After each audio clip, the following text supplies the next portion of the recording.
उस काली रात का पूरा सच क्या हुआ जब भारत की एकता का सपना भारत के बंटवारे में बदल गया? क्यों 15 अगस्त की तारीख को आजादी का दिन चुना गया? आजादी की खुशी के बाद भी लोगों की आंखें क्यों नम थी?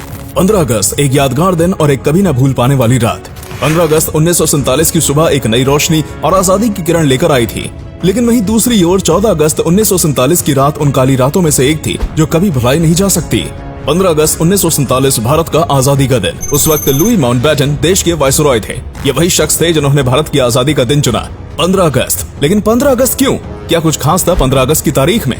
क्या अंग्रेज लोग भी भारतीयों की तरह शुभ अशुभ मानते थे? वर्ल्ड वॉर सेकंड के दौरान 15 अगस्त ही वो दिन था जब जापान ने ब्रिटिश के आगे अपने हथियार डाल दिए थे और आत्मसमर्पण कर दिया था। तब से माउंटबेटन और उनके साथ के लोगों को लगा कि वो दिन उनके हिसाब से लकी रहेगा। इस तरह 15 अगस्त को लकी मानकर भारत की आजादी का दिन 15 अगस्त की तारीख को चुना गया। भारत की आजादी अगले वर्ष यानी 1948 को तय की गई थी, लेकिन दूसरे विश्व युद्ध के बाद ब्रिटिश सरकार ने अपनी सारी संपत्ति नष्ट कर दी। उनके पास अब अपना देश चलाने के लिए भी राजस्व नहीं बचा था, जिससे भारत को छोड़ने का निर्णय और जल्दी लिया गया और निर्धारित वर्ष के 1 वर्ष पहले ही ब्रिटिश सरकार ने यहाँ से जाने का फैसला ले लिया। जवाहरलाल नेहरू ने ऐतिहासिक भाषण ट्रिस्ट विद डेस्टिनी 14 अगस्त की मध्यरात्रि को वायसरॉय लॉज मौजूदा राष्ट्रपति भवन से दिया था। भारत की स्वतंत्रता की लड़ाई में महात्मा गांधी का काफी महत्व रहा। उन्होंने कई आंदोलन किए, लेकिन जब देश को 15 अगस्त 1947 को आजादी मिली तो वो इसके जश्न के लिए दिल्ली में मौजूद ही नहीं थे। दरअसल महात्मा गांधी उस दिन दिल्ली से हजारों किलोमीटर दूर बंगाल में थे, जहां वे हिंदुओं और मुसलमानों के बीच हो रहे दंगों और सांप्रदायिक हिंसा को रोकने का प्रयास कर रहे थे। अब उस दिन का पूरा हाल सुनते हैं। 14 अगस्त 1947 की रात और उस वक्त मौसम भी खराब था। भारत के प्रथम प्रधानमंत्री जवाहरलाल नेहरू ने करीब 10 बजे वायसरॉय हाउस में आकर लोगों को संबोधित किया। ये संबोधन भारत की आजादी से संबंधित था। सभी लोग उत्साहित थे, हजारों की संख्या में भीड़ उपस्थित थी। नेहरू जी ने अपनी स्पीच देनी शुरू की। कुछ ही मिनट बाद 12 बजे और उस दिन का नया सूरज भारत के लिए आजादी की किरण लेकर आया। ब्रिटिश झंडा उतारकर भारत का झंडा फहराया गया।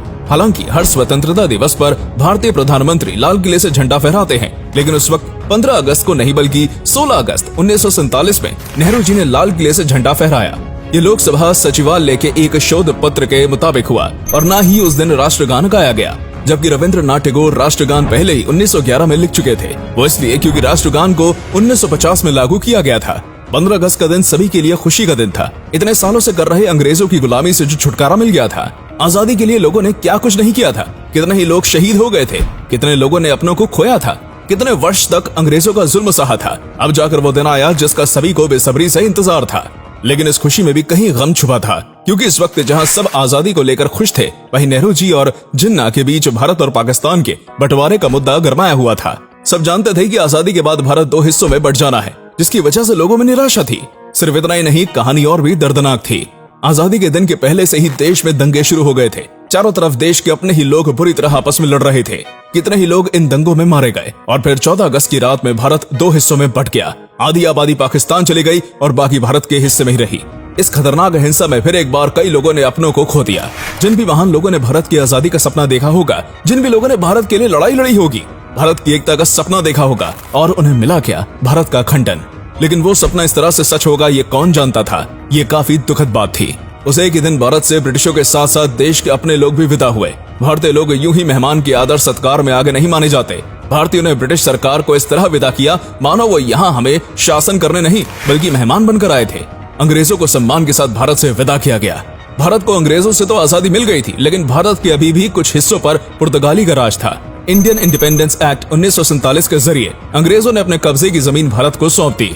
इनमें गोवा, दमन द्वीप, दादर और नागर हवेली शामिल थे। भारतीय सेना ने 2 दिसंबर 1961 को पुर्तगाल पर हमला किया और गोवा, दमन द्वीप, दादर और नागर हवेली को आजाद कराया। तो आखिरकार इस तरह भारत आजाद हुआ।